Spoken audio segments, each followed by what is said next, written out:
하나님 앞에 올려드리겠습니다. 다 같이 묵도하시겠습니다.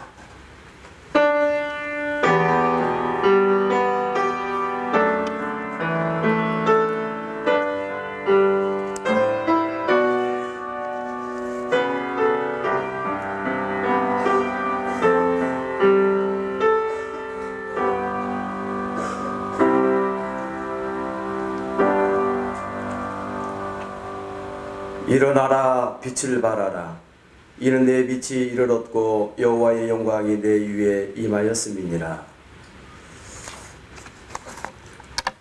우리에게 무한 기회와 꿈과 도전이 되는 2018년 새해를 열어주신 우리 하나님 아버지 앞에 무한한 영광과 감사와 존귀와 찬송을 올려드립니다. 2018년 외신총회 신년 할애식을 통해서 우리 앞에 총회 앞에 이 대한민국 위에 시온의 무한 대로가 열릴 수 있도록 은혜를 베풀어 주옵소서. 함께 모여 하나가 되어서 사랑과 감사와 기쁨과 영광과 축복이 충만한 신년 할애식이 되게 하여 주시옵소서. 하늘문을 열으시고 한량없는 은총을 부어 주시옵소서. 우리 구주 예수 그리스도의 이름으로 감사 올리며 기원하옵나이다. 아멘. 위에 서 계시고 호남노회장이신 박정균 목사님께서 대표로 기도해 주시겠습니다.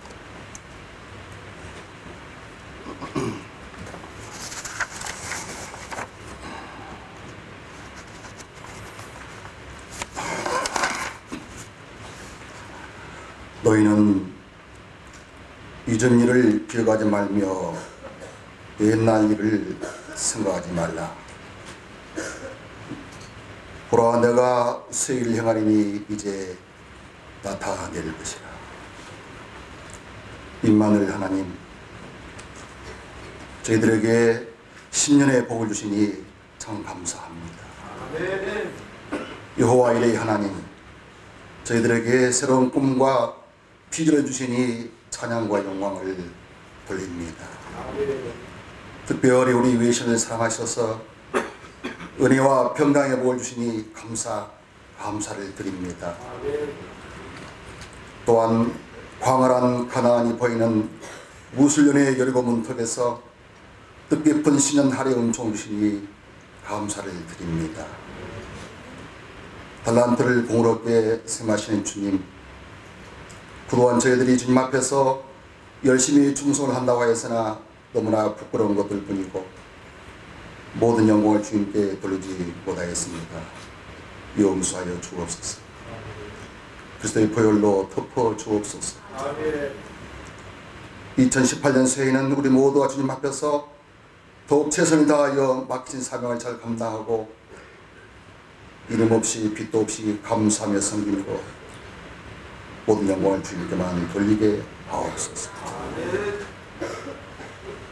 또한 우리 외신 모든 지교회들이 우리 주님이 가장 기뻐하시는 영혼권의 열매를 많이 맺어 주님께 큰 영광을 돌리게 하옵소서.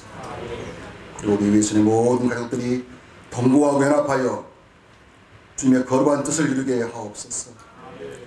특별히 우리 외신을 일구하신 존경하는 총장님과 여러 어르신들에게 뛰어난 지도력을 주시고 우리 예수님의 원의와 겸손과 섬김과 희생의 본을 주시며 바다 같은 넓은 마음도 주시옵소서. 영육간의 강건함과 능력도 주시옵소서. 이 시간도 단위에서 오신 주의 사자 목사님에게 성령과 능력을 기름부터 하셔서 말씀을 통하여 십자가와 부활의 주님을 만나게 하시고 참으로 행복한 시간이 되게 하여 주옵소서. 우리에게 맡기신 외신의 위대한 사명과 시대적인 사명 그리고 역사적인 사명을 우리 모두가 크게 자각하고 결단하는 시간이 되게 하여 주옵소서. 우리에게 한없는 복을 주시는 아버지 하나님, 2018년 무술년에는 우리 외신의 높은 깃발을 주님께서 여호와 니스로 기림하게 하실 줄로 믿습니다.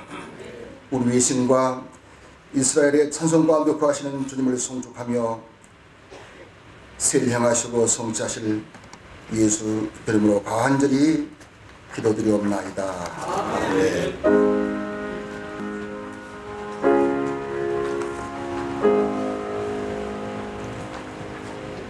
이 시간은 특별 찬양을 드리는 시간입니다. 먼저 광주노회 이찬미 목사님, 이어서 그레이스 몸 찬양단의 워십이 있겠습니다.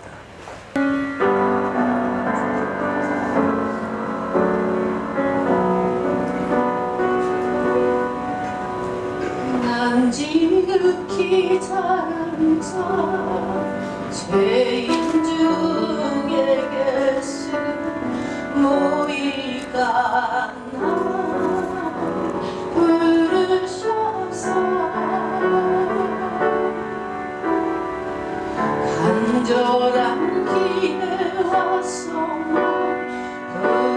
부끄럽지 않게 십자가 전개 하셨네. 어디든지 가리라 주위에 서라면 나는 전하리 그 십자가.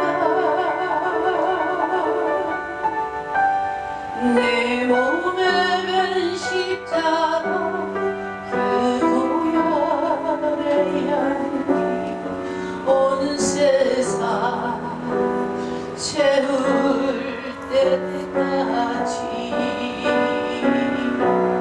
살아도 주를 위해 죽어도 주를 위해 살아 죽으나 나 주의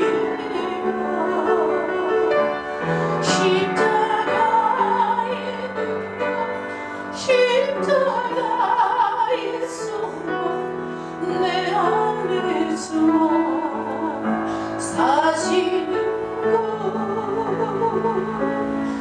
내 사랑 주의 십자가.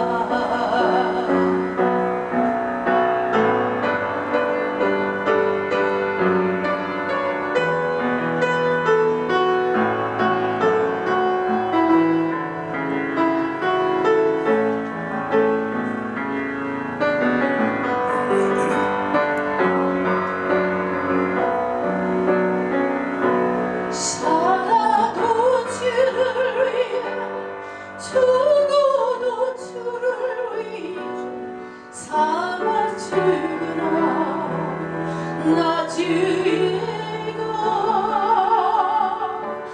십자가의 능력 십자가의 소망 내 안에 저와 사시는 살아도 주를 위해 죽어도 주를 위해 살아 죽으나 나 주의가 십자가의 능력 십자가의 소망 내 안에 저와 사시는 것 내 사랑 주의 십자가.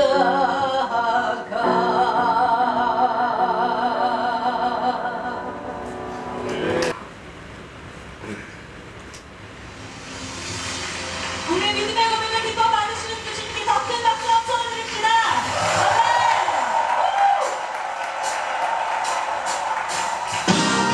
아멘.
성경 시편 105편 17절에서 22절까지 제가 봉독하겠습니다.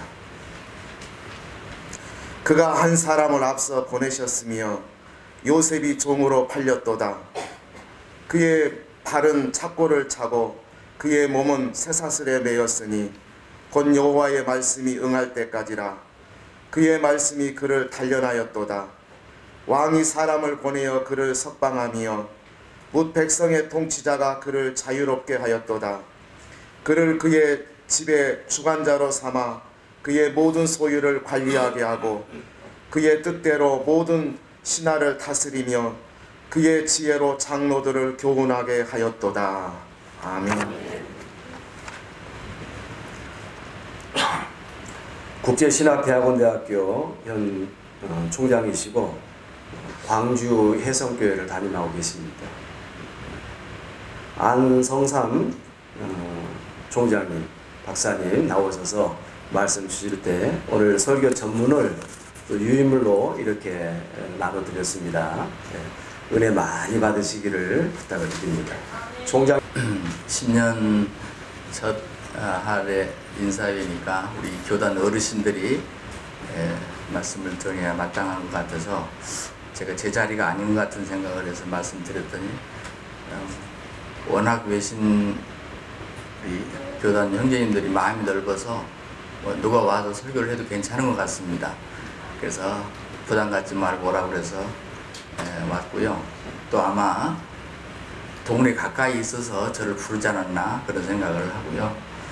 평소에 우리 총장님께서 아주 형님처럼 저에게 참 잘해주셔서 또 같이 은혜 운동을 하고 이런 입장이라서 많이 넓게 이렇게 봐주신 것 같습니다. 감사하고요. 2005년 그러니까 벌써 10년이 더 지나갔는데요. 그때 제가 속한 개혁교단이 합동으로 대부분 흡수가 되어버릴 때 제가 자녀 세력으로 개혁을 시키겠다고 남았었는데 광주에서 저 혼자 남았습니다. 그래서 서울에 있는 어르신들이 저를 이렇게 합동위원으로 이제 뭐 규모가 작아졌으니까 합동위원으로 저를 집어넣어줘서 제 어르신들 따라서 심부름을 한 적이 있는데 그때 제가 했던 첫 번째 사명이 외신과의 합동이었습니다. 그리고 제가 당시에 외신과 우리 개혁교단과의 합동을 위해서 열심히 했는데 제가 제일 어린 사람이다 보니까 나중에 작업을 다 하고 마지막에 기다리고 있었는데 갑자기 다른 교단과 합동이 되어버린 거예요. 제가 굉장히 섭섭했고 당시 외신 총회장님에게 제가 전화를 드려서 정중하게 제가 사과를 드렸더니 당시 회장님이 참 저하고 몇 번 식사를 하고 정이 들었는데 너무 아쉽다고 그런 말씀을 해서 항상 제 마음속에 우리 외신 형제들 생각할 때 짐이 돼 있었어요. 이번에 총회장님께서 이렇게 저를 가까이 해주시고 또 저희 학교도 방문해 주시고 격려해 주셔서 또 우리 교단 우리 수뇌부들께서 또 저희 학교를 와주셔서 격려해 주시고 해서 너무나 좋은 시간을 가졌었습니다. 그래서 오늘 제가 답방이 아닌가 그런 생각을 합니다. 우리 사역자들은 저도 이제 오랫동안 사역을 하고 또 오랫동안 선교사 생활을 해서 덜 아쉬운 게 어디 가면 설교사로 찾는 거예요. 무슨 달력 하나 무슨 카피 문구 하나도 저는 계속 메모해오고 이런 습관 여러분들이 다 있죠. 그래서 오늘 제가 설교사를 여러분 원치도 않았는데 제가 자원해서 여러분에게 한 페이지를 오늘 요약해서 드렸습니다. 왜냐하면 아마 여러분 서울에서 오신 분은 새벽에 출발했을 것 같아요. 11시면 그렇죠. 여기까지 와서 무슨 자료라도 하나 더 가지고 가면 혹시 도움이 될까 해서 제가 좀 신뢰를 하게 되었습니다. 좀 참고가 됐으면 좋겠고요. 오늘 이 본문 말씀은 요셉에 대한 얘기를 하고 있죠. 그렇지만 이 본문의 해석에 따라서 요셉 얘기가 아니고 예수님의 얘기다, 이렇게도 해석을 합니다. 그 이유가 있어요. 요셉의 얘기를 하고 있지만 예수님 얘기다, 그 이유가 있습니다. 우리가 히브리어로 우리가 요셉 그러면 더 늘어남, 아니면 더 하신다, 그러니까 하나님이 더 늘어나게 하신다, 하나님이 더 더해 주신다, 이런 뜻을 갖고 있는 게 요셉인데요. 나중에 이 요셉이 에집트에서 이제 오해를 받아서 감옥살이를 하고 추록해서 그 에집트 대왕님의 소위 파라오의 꿈을 해석해줘서 그 나라를 위기에서 건지지 않습니까? 그리고 너무너무 감동을 받죠.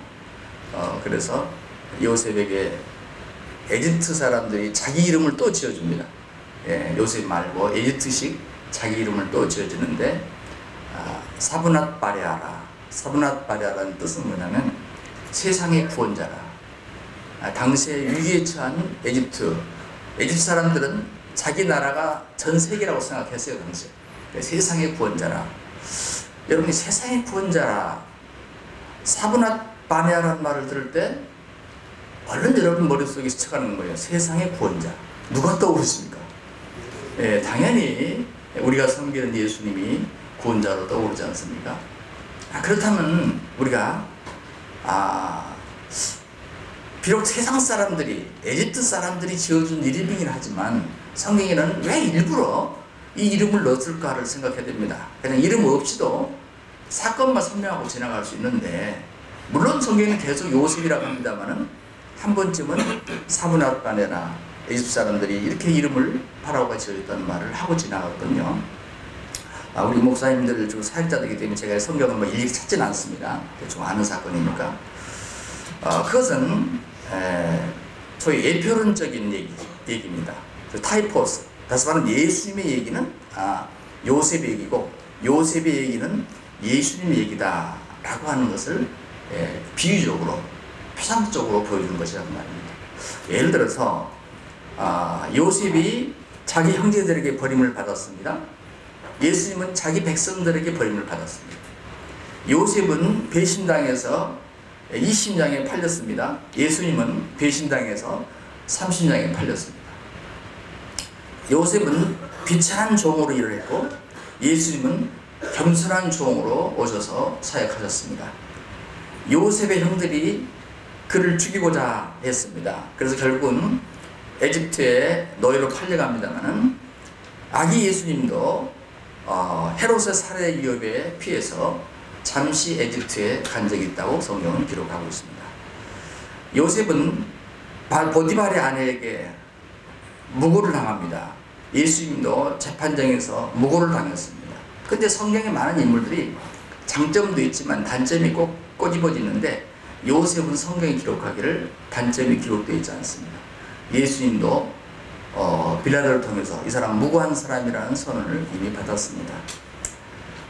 요셉이 소위 이방인, 즉 애굽 사람들의 손에서 고통을 받는데, 예수님은 이방인 로마 사람들에 의해서 고통을 받습니다. 둘 다 어려운 시험에 직면했지만 역시 돌파합니다. 예수님과 요셉은 다 30세에 공적인 사역을 시작합니다. 요셉도 꿈을 통해서, 또 예수님도 장래일을 예고하는 예언자적 사역을 감당합니다. 그리고 요셉은 훗날 자기가 구원하게 될 형제들에 의해서 시련을 당하는데, 예수님은 모든 인류를 위해서 고난을 당하십니다. 요셉은 자기를 구덩이에 던져버린 형들을 용서했고, 예수님은 자기를 십자가에 못 박은 자들을 용서하셨습니다. 그리고 요셉은 온 나라를 기아로부터 구원하고, 그를 통해서 많은 나라의 사람들이 복을 받습니다. 예수님은 세상 죄로부터 인류를 구원하고, 그리고 많은 사람들을 먹이십니다. 요셉이 굶주린 백성을 떡을 먹이듯이 예수님은 많은 사람을 먹이시고, 나중에 자기 자신이 생명의 떡이 되십니다. 자, 제가 몇 가지만 얘기를 했습니다. 여러분이 이 말씀 묵상하다 보면 너무 예수님과 요셉은 같은 점이 너무 많아요. 이게 이제 우리가 예표적인 해석이라고 말하는데, 이 얘기는 뭔 얘기입니까? 우리가 신학적으로 문제를 풀어갈 수 있습니다. 이 시점에서. 그러나 오늘 저는 그렇게 풀려고 하는 게 아니고, 요셉이 한 인간을 하나님께서 사용하셨는데, 그냥 갑자기 로봇 같은 것을 데려다가 로봇 같이 사용한 게 아니에요. 우리가 똑같은 성정을 가진 한 인간입니다. 한 인간을 만들어서 위기에 처한 아브라함과 이삭과 야곱, 그리고 그 희족이 만약에 이 세상에서 떠나버린다면 앞으로 오실 메시아를 이어갈 그 중요한 빗줄에 이어가는 그 중요한 위험에 처했을 때 앞으로 오실 메시아를 예비하는 중요한 역할을 하는 게 바로 요셉의 역할이에요. 그런데 이 귀한 역할을 할 때 그냥 아무나 쓰신 게 아니라는 얘기예요. 가만히 보면 요셉이 30대 그 젊은 나이에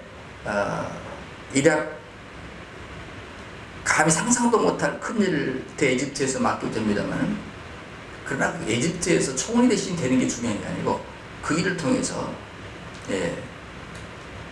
메시아를 예비할 가족을 보호하는 그 귀한 사역을 어떻게 감당했는가라고 하는 것을 우리가 묵상할 필요가 있습니다. 저는 이 과정에서 요셉이, 성경에는 요셉을 시험이라고는 표현하지는 않지만 우리가 이 쉽게 표현해서 이걸 테스트라고 해도 좋고 템테이션이라고 해도 상관없습니다. 어쨌든 시험을 통해서 요셉이 요셉 되었고 하나님의 구원사에게 귀하게 쓰임받았다. 이걸 오늘 우리들에게 적용해 본다면, 오늘 우리들이 주님의 구원사에게, 우리 사역자들이 주님의 구원사에게 쓰임받는데 그냥 쓰임받을 수 있느냐? 그게 아니라는 거예요. 이 모델을 한번 찾아서 포커스를 시험이라는 것을, 다시 말하면 우리가 어떻게 하나님의 테스트를 통과해야 쓰임받는가 하는 점을 좀 되게 부담되긴 하죠. 그렇지만은 우리 사역자들끼리니까 한번 새롭게 생각해보고 또 다짐해보는 그런 시간을 가졌으면 좋겠다. 저는 오늘 5가지 테스트를 통과했다라고 오늘 본문에서 정리를 해보려고 합니다. 첫 번째는 배신의 시험, 두 번째는 성결의 시험, 세 번째는 성실의 시험, 네 번째는 인내의 시험, 그리고 마지막에 하나를 더 추가했습니다. 이건 좀 이상한 얘기인데, 성공한 것도 시험입니까? 이것도 시험이 됩니다. 성공의 시험. 이렇게 정리를 하겠습니다. 자, 먼저요, 우리는 이 요셉의 5가지 시험 가운데 배신의 시험, 저는 일명 이것을 유다의 시험이라고 말하고 싶어요. 여러분, 배신 당해보셨습니까? 그럼 지나가는 사람이 나한테 좀 섭섭했을 때, 억울해, 나 저 친구한테 배신당해서, 이런 말은 쓰지 않습니다. 배신당했다는 말을 쓸 때는요, 나하고 아주 뭔가 밀접한 관계였을 때 그가 나를 돌아섰거나 내게 상처를 줬을 때 우리가 배신했다는 말을 쓰죠. 자, 여러분, 요셉이 지나가는 사람들한테 배신당한 게 아니에요. 요셉은 가장 믿을 만한 사람들에게 배신을 당합니다. 여러분, 예수님이 누가복음 22장에 보면 그렇게 말해요. 유다야, 네가 입맞춤으로 인자를 파느냐? 자, 여기 지금 자기를 배신하는 유다를 향해서 키스하는 장면이 나옵니다. 여러분, 3년간 가장 중요한 일을 맡깁니다. 돈계를 맡기는 것은 아무래도, 여러분, 나는 적어도 여러분들이 목사님이라면 제일 못 믿을 사람에게 재정부장은 안 맡길 것 같습니다. 가장 실력도 있고요. 그런데 배신합니다. 저는 제가 알고 있는 한 주변에 제가 존경하는 어르신들, 선배들, 또 하나님 앞에 소위 쓰임받는다는 사람들의 공통점을, 저는 첫 번째 공통점을, 그분들은 배신의 경험을 했다. 그런데 그 시험에서 이겨냈다. 예수님이 이 모습을 우리에게 보이셨어요. 그래서 우리가 여러분이 어떤 배신을 느낄 때, 배신의 어떤 상처를 입을 때, 예수님이 꼭 뭘 잘못해서 배신당했습니까? 저는 그걸로 큰 위로가 돼요. 아, 내가 꼭 잘못해서 이런 일을 당한 건 아니다. 예수님도 잘해도 이런 일을 당한 거죠. 요셉이 흠이 있습니까? 예, 요셉도 그런 거예요. 우리가 이런 배신을 당하던 히브리서의 12장의 말씀처럼요, 쓴뿌리가 나요. 우리가 쓴뿌리가 나옵니다. 배신이 무서운 게 아니고요, 그 배신이라는 사건을 통해서 내 속에서 올라오는 쓴뿌리가 더 큰 문제예요. 배신을 당해도 쓴뿌리만 생기지 않는다면 그건 큰 문제가 되지 않습니다. 그런데 쓴뿌리가 생깁니다. 용서하지 않고 싶고, 그리고 그로 인해서 우리는 하나님 은혜를 간구하게 되는 것입니다. 더욱이 이 쓴뿌리는요, 혼자만 고통받는 것이 아니라 특히 사역자들은 많은 사람들에게 좋지 않은 오염을 시키게 됩니다. 그래서 우리 자신이 쓴뿌리를 제거하지 않으면 이 강단에서 수많은 사람들에게 그 영향을 끼친다는 것이 더 무서운 일이 됩니다. 그러므로 우리 사역자들은 이 문제를 아주 심각하게 생각하고 무릎 꿇고 이 문제를 해결하지 않으면 안 됩니다. 여러분, 아브라함하고 조카 롯의 얘기를 나왔습니다. 물론 거기에 포커스는 소돔과 고모라 쪽이 있기 때문에 우리는 쉽게 그냥 지나가는 부분이 하나 있어요. 그건 뭐냐면 둘 사이에서 관계죠. 둘 사이의 관계. 자, 어느 날 갑자기 롯이, 물론 성경에는 그 얼마나 이유가 있다고 말합니다. 재산이 늘어났으니까. 예, 그래서 저 떠나겠습니다. 그러고는 이랬을 때요, 옛날에 부족 사회입니다. 그렇죠. 예, 국경을 떠나면 누구도 보장 못해. 무슨 인터폴도 있는 게 아닙니다. 서로 의지하고 살 수밖에 없는 그런 입장인데, 떠나겠다고 했을 때, 여러분, 아브라함이 배신감 느끼지 않았다고 생각하십니까? 일부러 한번 생각해 보십시오. 아브라함도 배신감을 느꼈을 것 같다. 제가 우리 아이가 꽤 크니까요, 예, 해외 생활하는 게 참 외롭잖아요. 그래서 아이들도 같이 의지가 됩니다. 근데 어느 날 큰 놈이, 아버지 저 다니는 학교 근처로 좀 옮겨가고 싶습니다. 얼마든지 우리 집에 통학이 가능하거든요. 그런데 옮겨가고 있어. 그 말은 뭐냐면 따로 원룸 얻어주라 그 말인데, 야, 밤새 잠이 안 오대. 이 나쁜 놈 새끼. 이제 좀 컸다고 이제 제일 먼저 나부터 떠나려고 그러나 장가도 안 가고요. 이제 대학생이. 야, 여러분, 조카 롯이 떠나고자 할 때 아마 큰 배신감이 있지 않았을까, 저는 그런 생각을 혼자 해봤습니다. 사랑하는 여러분, 여러분 사역 가운데 얼마나 하고 싶은 얘기가 지금 많으십니까? 배신이라는 단어를 떠오를 때 여러분이 얼마나 하고 싶은 얘기가 많아요. 저는 어려서부터 배신을 당해봤어요. 예, 초등학교 제가 일찍이 아버지 이러는데요, 아버지가 가장 심한 친구가 있었는데요, 저는 아버지보다 그 아저씨가 더 친했어요. 예, 맨날 모둠 타고 다니고, 뭐죠? 메가네, 예, 수수깡으로 메가네 만들어서 씌워주고, 장난감 만들어주고, 예, 아버지보다 그 아저씨가 더 좋았어요. 그래, 아버지가 누워가지고 제가 아이가 하나인데, 제가 독생자입니다. 독생자인데, 이렇게, 예, 다 부탁하더라고. 내가 그 장면을 생생하게 기억합니다. 왜? 내가 4학년 때였으니까 생생하게 기억합니다. 그런데 아버지가 그리고 모든 것을 다 맡겼어요. 근데 아버지가 딱 돌아가시고 장례식이 딱 끝나니까 저 아저씨가 오면 나는 반가워가지고 막 쫓아가잖아요. 싹 다른 눈길로 지나가죠. 그럼 몇 번 이상하네. 저 아저씨가 왜 저래? 이제 우리 집에 놀러도 안 오세요. 우리 어머니가 눈치를 딱 채시더라고. 모든 걸 다 포기하자. 예. 그 후로 그 아저씨를 한 번도 본 적이 없어요. 여러분, 그러면서 우리 어머니가 저한테 하는 말이 있어요. 애야, 절대 사람 믿지 말고 친척도 믿지 마요. 사람 믿지 말고 친척도 믿지 마요. 할 수만 있으면 친구도 믿지 말라. 그렇다고 내가 안 믿느냐? 옛날 믿다가 속았습니다. 여러분, 처음 개척을 제가 젊은 시절에 첫 번째 교회를 개척하는데요, 가장 의지하신 분이 있어요. 아주 인류 학교를 나오시고 똑똑하신 분이에요. 예, 해외 얼굴 보면 아시면 해외 방송 파견 예, 하셨던 분이신데 이분이 참 저를 많이 도와주시는데 어느 날 술 한 잔 먹고 줬어. 그 집사님이. 예, 그 집사님 왜 술을 쓰고 오셨나 이것부터 이상했는데 예, 거실에 앉아가요. 제가 다른 욕심 없어 책 욕심이 많았거든요. 그래서 제가 한 책이 5천 권이 개인적인 책이 당시 젊었어도 30대 초반인데 그래서 막 그걸 가르치면서요. 당신 지금 뭐 하는 짓이냐고. 아 그러는 거예요. 아니 목사가 책 좀 읽는 게 뭐가 잘못이에요.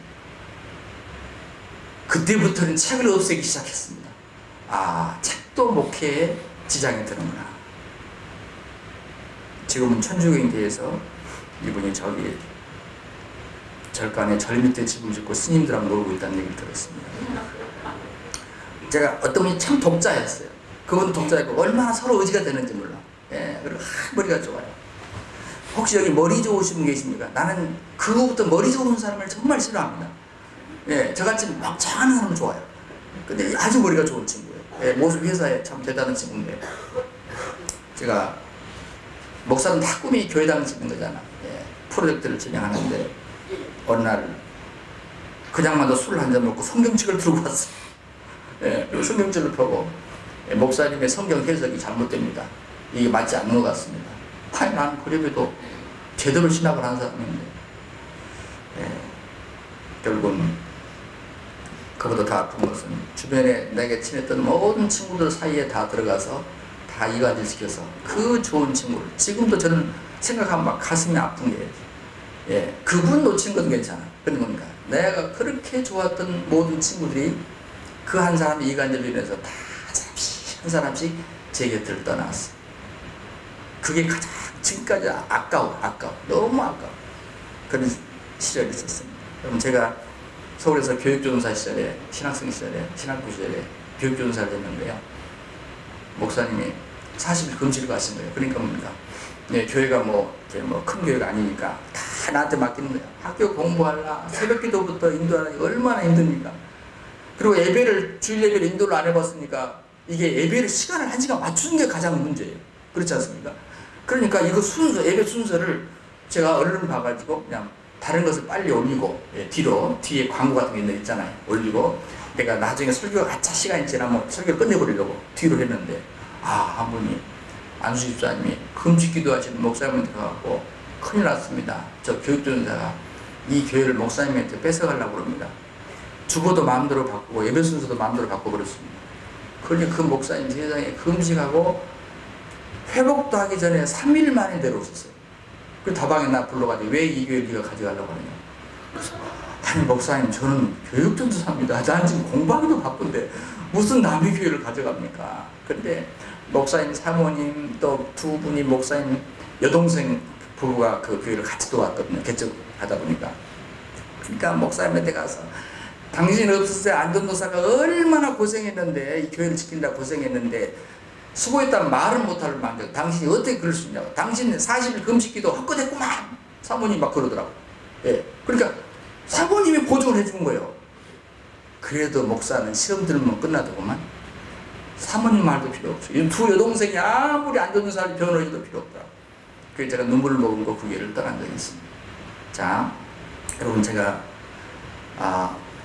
우리 교회에서 이렇게 부목사가 오래 있으면 5년이 있으면 제가 개척을 하게 하고 3년을 후원해 주는데요. 제가 몇 사람 지금 했습니다. 근데 저는 딱 3년 후원 끝나면 떠나버려요. 3년 끝나면 가버려요. 야, 그래서 저는 이제 장로님들한테 개척교회 후원합시다는 말을 제가 할 수가 없는 거예요. 창피스러워서. 예. 저는 그런 걸 보면서 저는 지금 제 얘기가 신세 한탄하고 있는 게 아니고요. 제가 포커스에 어디에 있냐면 내 훈련이다. 그래도 네가 어떻게 하나님만 바라보는가? 그래도 네가 사람 의지하지 말고 사람 바라보지 말고 하나님만 바라보는가에 대한 테스트라고 내가 해석한 거야. 그냥 섭섭하게 생각하지. 섭섭하게 생각하지. 네. 아니 조금은 섭섭해. 근데 근본적으로는 내가 여기서 이겨야 되겠다. 이런 생각을 하게 되는 거야. 여러분 이게 힘든 부분이긴 하지만 그러나 이 시험을 우리가 이겨야 됩니다.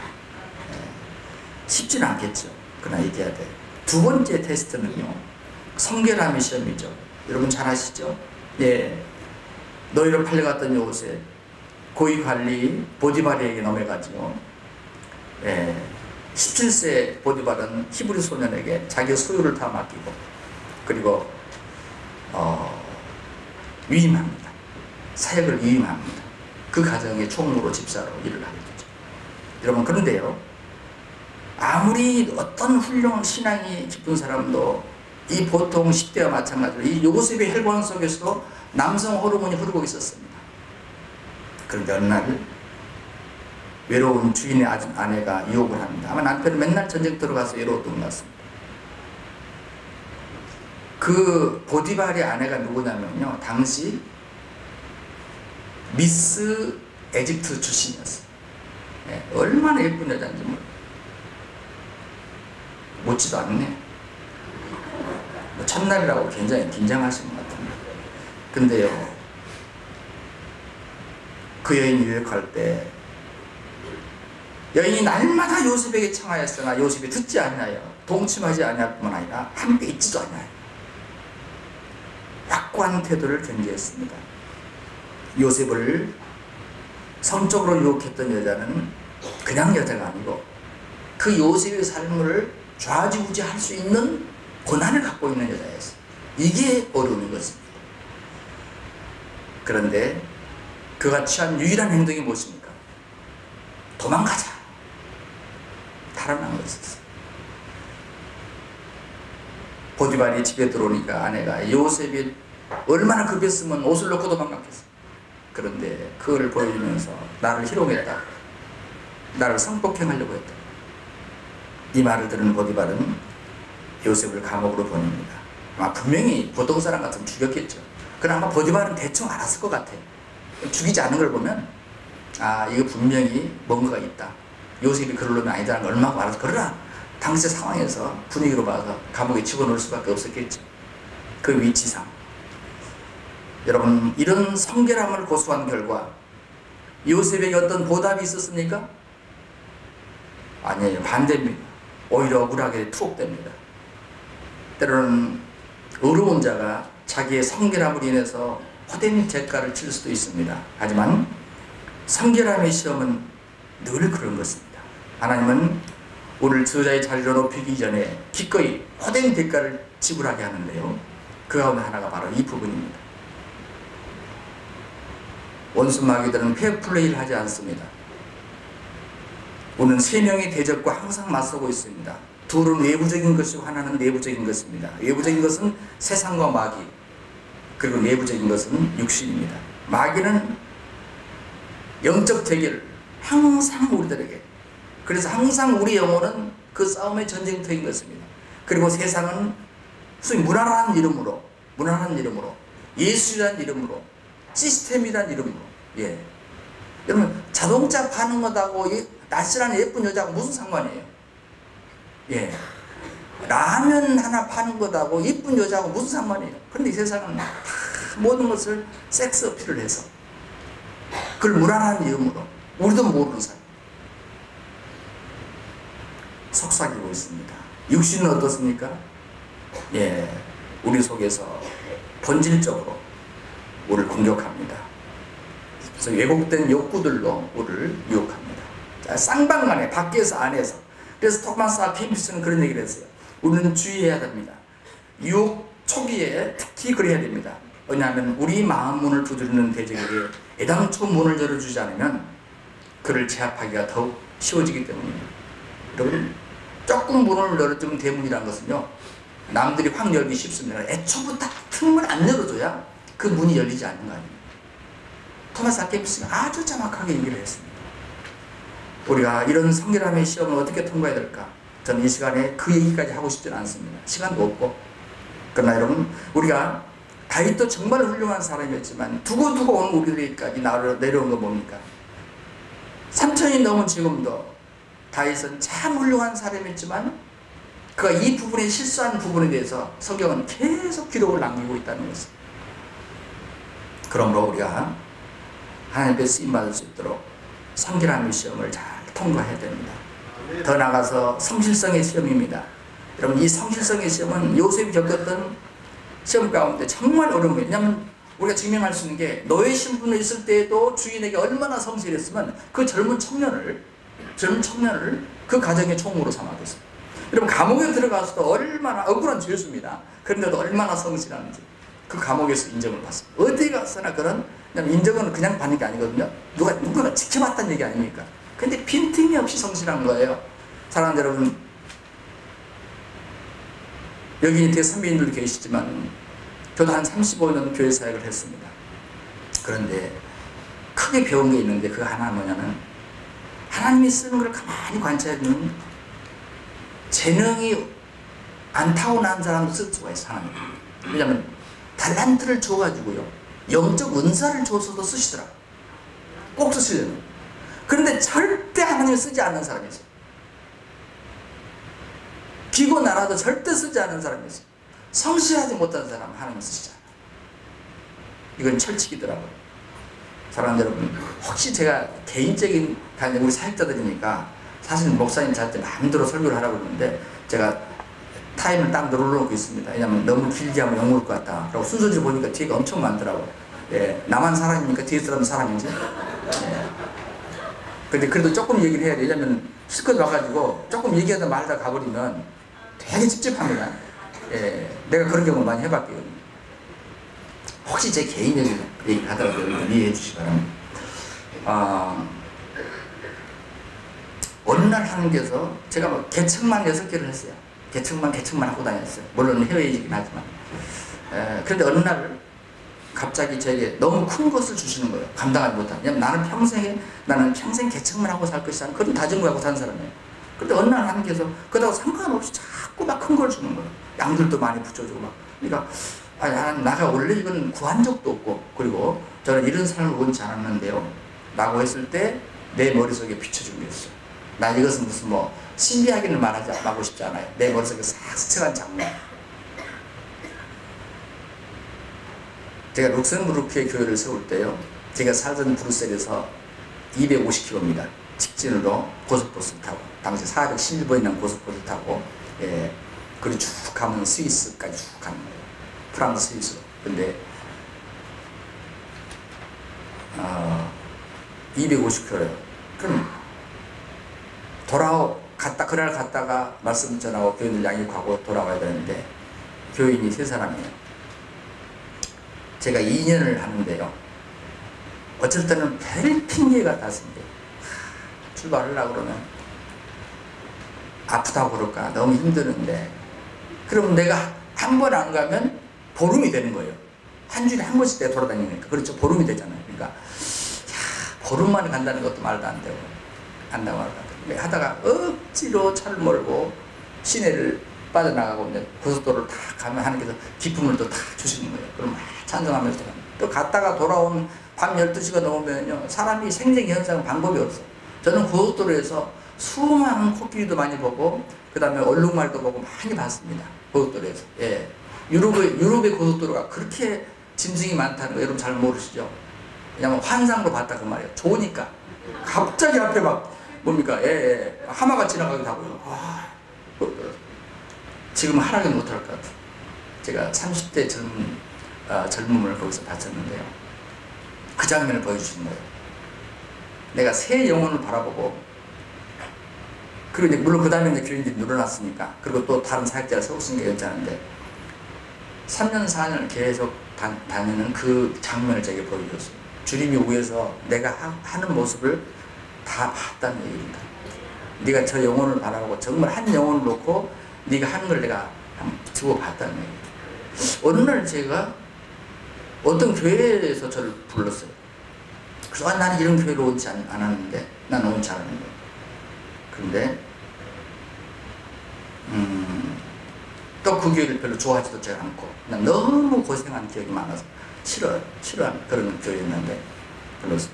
근데 또 한 장면을 보여줬어요. 광주 사태가 일어났어요. 뭐 광주 의거라고 하고 뭐 여러 가지 표현을 합니다만 난 광주 사태라고 불러요. 사태는 사태니까. 그때 제가 군대를 막 나온 젊은 이제 머리를 긴 그래서 한 개척교회에 5, 6학년 교사를 했습니다.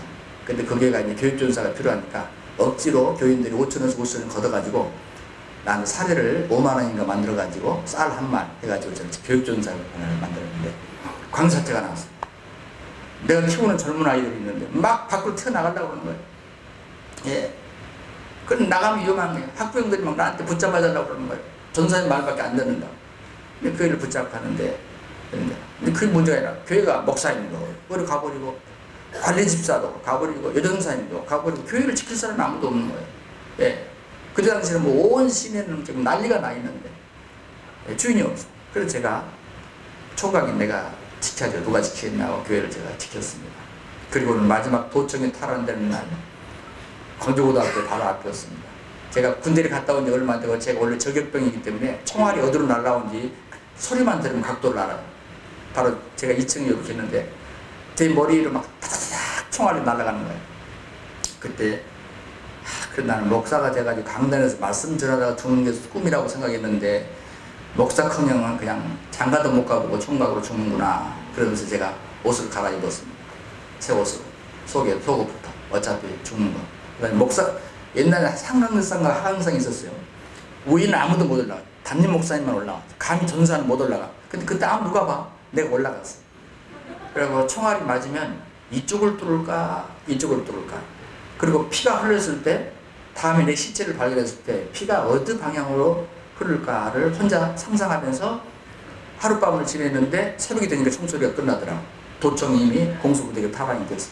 그리고 이제 아침이 뜨고 공수부대는 다 빠져나가고 창문을 이렇게 열어보니까 31살 아무것도 모르는 젊은 병사들이 밤사이 무슨 일도 모르는 애들이 와 있더라고.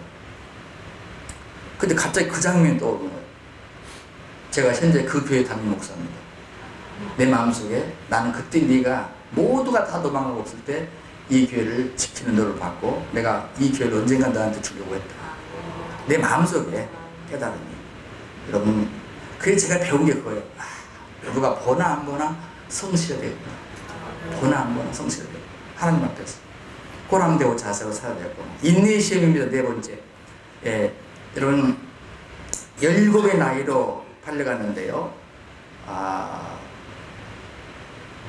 출업시켜가지고 2인자가 됐을 때 나이가 30 아닙니까? 근데 그렇다면 계산해보면 학자는 13년간 감옥살을 그것도 죄를 짓고 한 게 아니잖아요.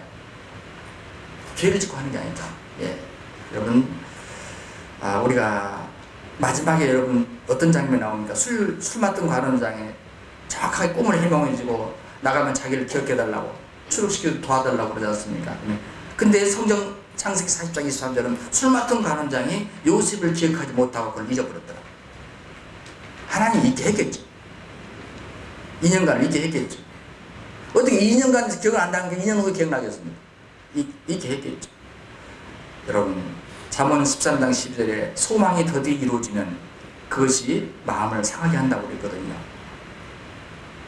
소망이 곧 있는데 이루어지지 못한다면 얼마나 더 조급합니까? 그 2년은 진짜 조급했을 것 같아요.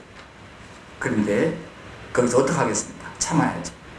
여러분 우리가 이런 유사한 상황에 벌어졌을 때 어떤 사람은 싸울 의지를 포기하고 신앙마저 포기하는 사람이 있고 어떤 사람들은 하나님의 시간표를 앞당겨 보려고 하여튼 인간의 수완을 부려보는 사람도 많습니다. 그러나 필요 없습니다. 여러분도 수년 동안 요셉의 구덩이를 경험해 보셨으리라고 생각해요. 정말 인생이 쳇바퀴 돌듯 헛된 세월이 지나가는구나. 아깝다 하는 세월들이 얼마나 우리에게 많았습니까? 그러나 성경은 말합니다. 너에게 인내가 필요하면 너희가 하나님의 뜻을 행한 후에 약속하신 것을 받기 합니다. 우리가 인내가 필요하답니다. 여러분 어민스톤이라는 사람이요 세계 여러 매력적인 사람들 소설화 시켰어요. 뭐 링컨도 그렇고 또 화가 반 고흐도 그렇고 미켈란젤로도 다 이 얘기를 꾸몄는데 이분이 여러 인물들을 소설화 시켜놓고 결론적으로 한 얘기가 있어요. 자기가 공통적으로 이 인물들을 연구하면서 배운 게 있다. 그건 뭐냐면 인내다. 그들이 공통적인 것은 인내였다. 바울이 그렇게 말했습니다. 우리가 환난 중에도 즐거워하나니 이는 환난은 인내를 연다는 소망을 낳습니다. 요한계시록에도 분명히 말합니다. 네 수고와 인내를 안다. 견디고 게으르지 않는 것을 내가 안다. 인생은 단거리 경주가 아니라 마라톤입니다. 그러나 여러분 조심하십시오. 여러분 참고 인내한다고 해서 해결되는 건 아니고요. 결국은 그런 가운데서 우리 사역자들도 겉으로는 찬송하고 기도하기 때문에 해결한다고 생각하죠. 여러분 몸으로 갑니다. 그래서 꼭 건강관리를 잘하셔야 됩니다. 나이가 드셨어. 우리가 인내하는 일일 때 참으니까 해결되는 것 같죠. 그 시간은 지나가는데 그 사이에 그 많은 스트레스가 우리 몸으로 가요. 제가 그것을 당해본 거예요. 그래서 정말 우리 사역자들이 인내하면서 참 너무 쉬운 얘기지만 우리 건강관리를 정말 함께 잘해야 된다 하는 생각을 하고 여러분에게 이 말씀을 전해드리고 싶습니다.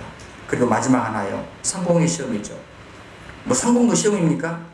예. 자, 요셉을 석방하고 권력자의 최고의 자리에 올려주었습니다. 요셉은 부귀와 권세를 얻지 않았습니까?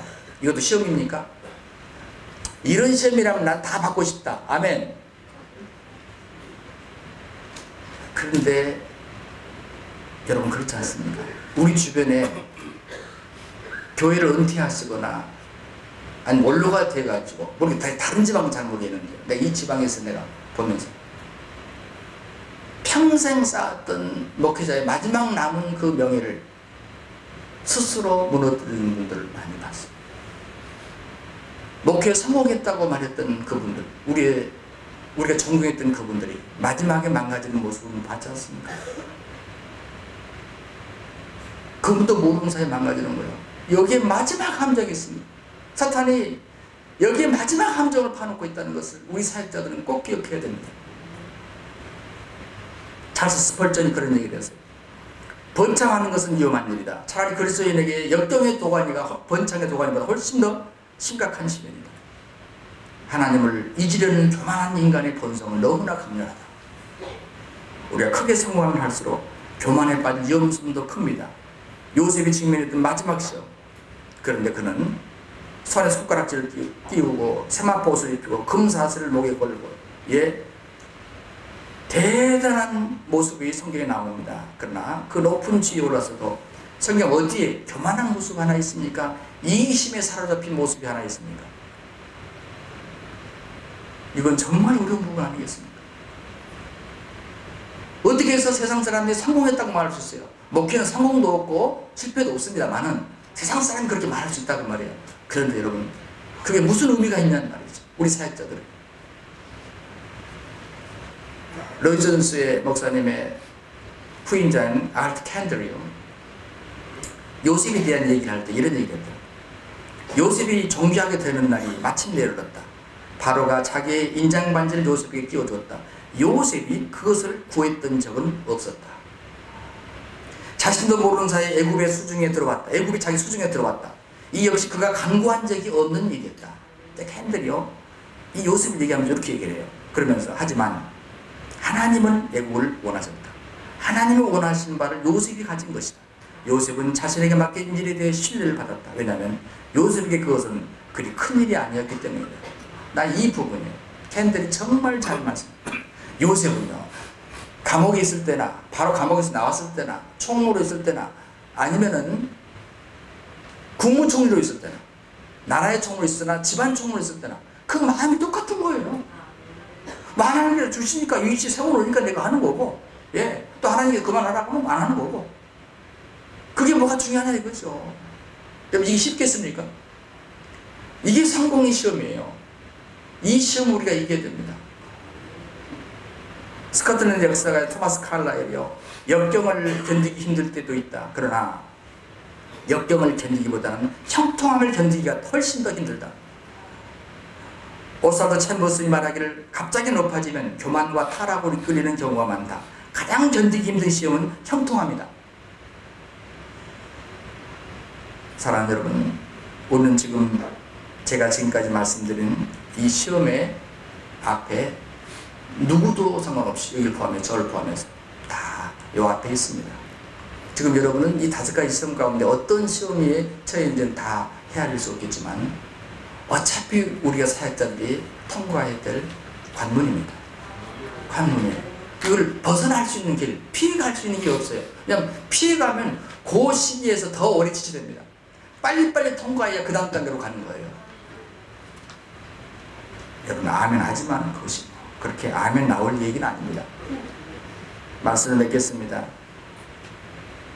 내가 이세의 아들 다윗을 만나니 내 마음에 맞은 사람이라. 사도행 13장에 그러죠. 아마 요셉을 바라보고도 성경에 그런 말이 없으니까 똑같은 마음을 주님께서 품으셨을 겁니다. 저 친구는 정말 내 마음이 아파한 사람.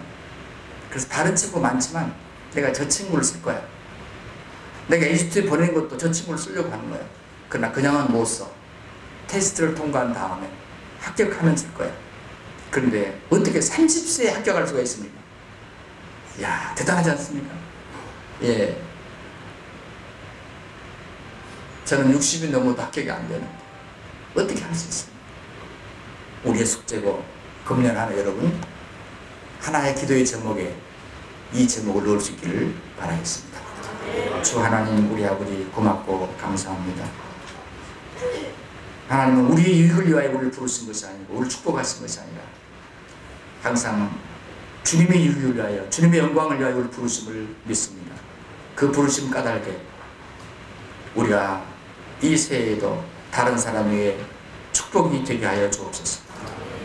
어려워도 요셉의 5가지 시험을 꼭 통과해서 주님 앞에 우리가 주님 앞에 가는 그 순간까지 쓰임받는 하나님의 사람이 다 되게 하여 주옵소서.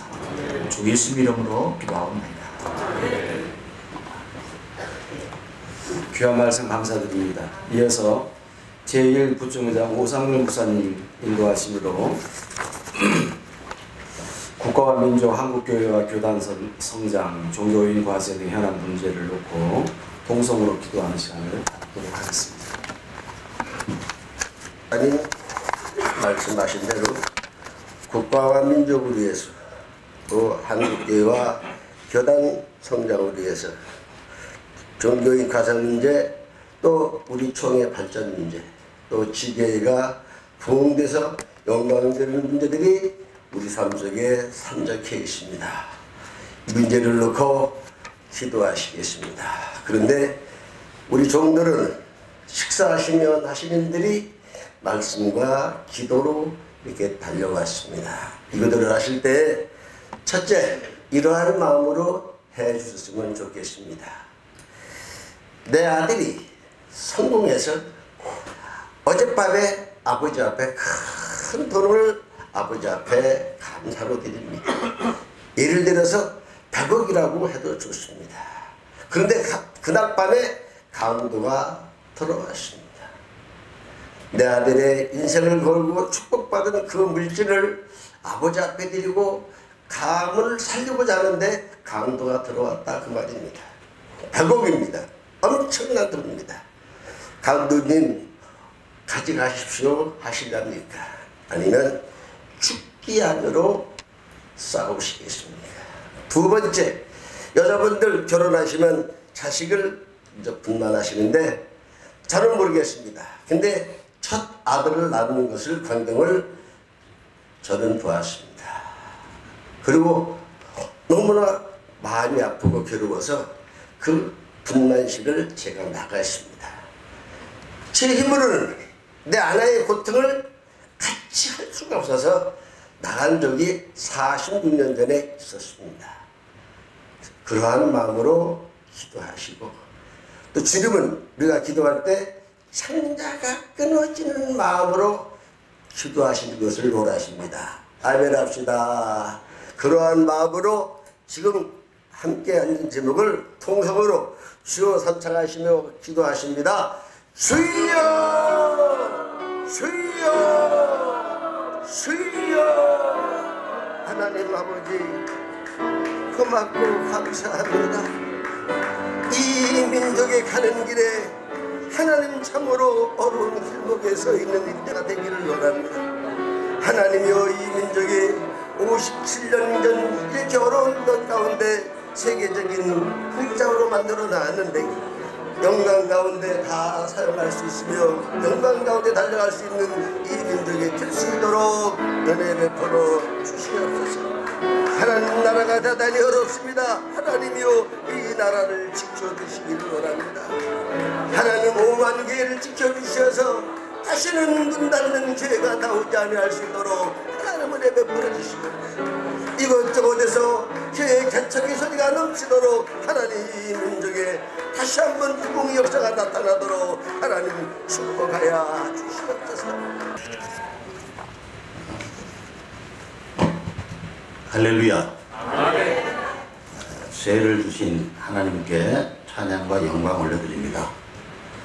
그리고 오늘 또 이렇게 좋은 말씀으로 은혜를 주신 영성학자이고 또 학자이고 목회자이신 안성산 총장님 감사를 드리고 또 굉장히 바쁘시고 또 힘드신데 여기까지 오셔서 축사하시기 위해서 오신 우리 문명호 의원님께도 감사를 드립니다.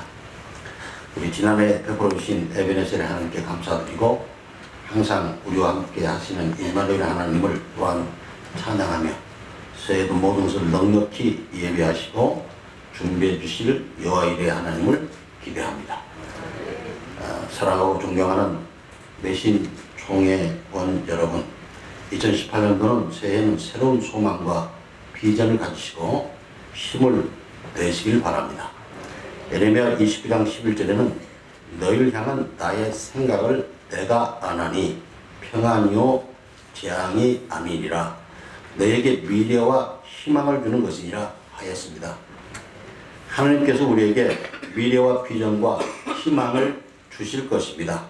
따라서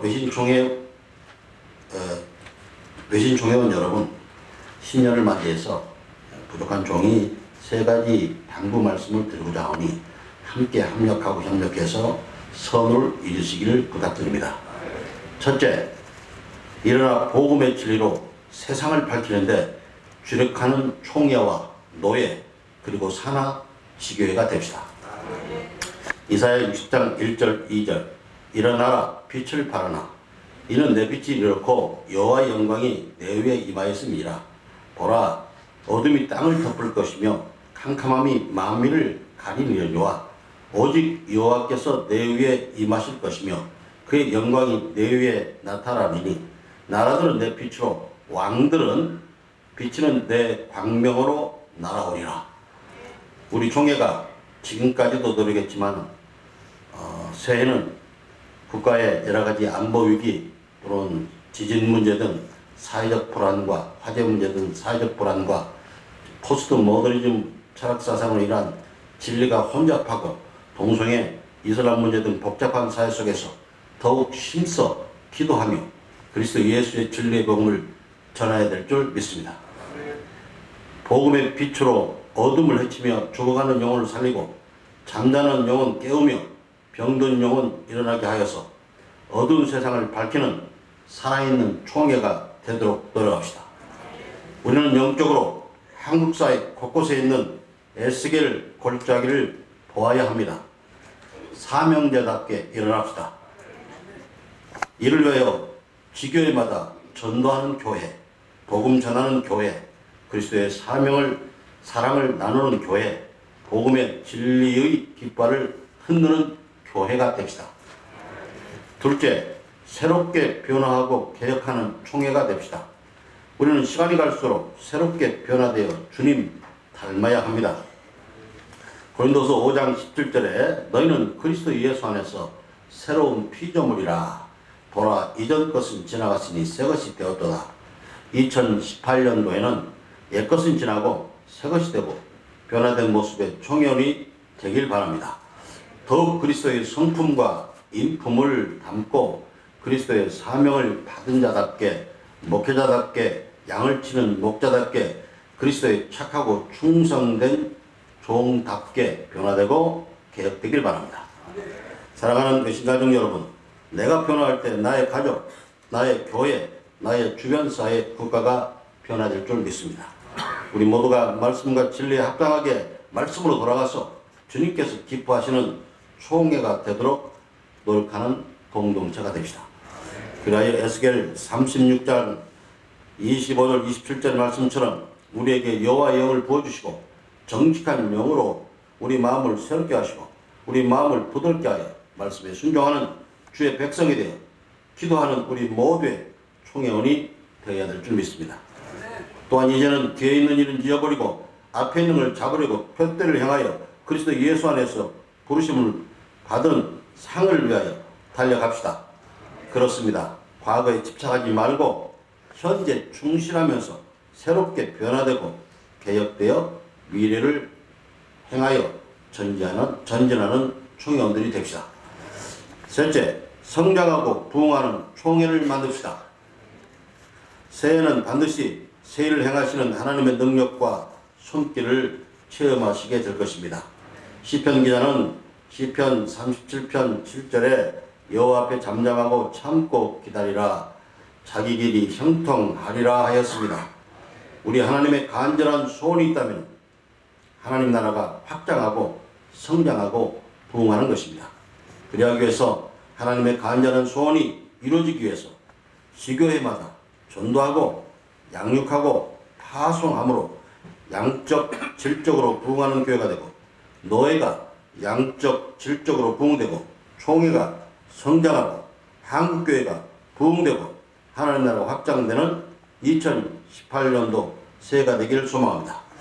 2018년도 새해는 하나님이 함께 하시고 역사하시면서 외신가족 여러분의 가족과 지교회, 노예, 총회에 하나님의 놀라운 은총과 평안과 축복이 임하시기를 간절히 축원합니다. 또한 여러분들의 기도와 소원들이 이루어지고 응답받는 한 해가 되길 기원합니다. 다시 한번 새해를 낙하신 하나님을 찬양하며 이에 신년사를 감사합니다. 감사합니다.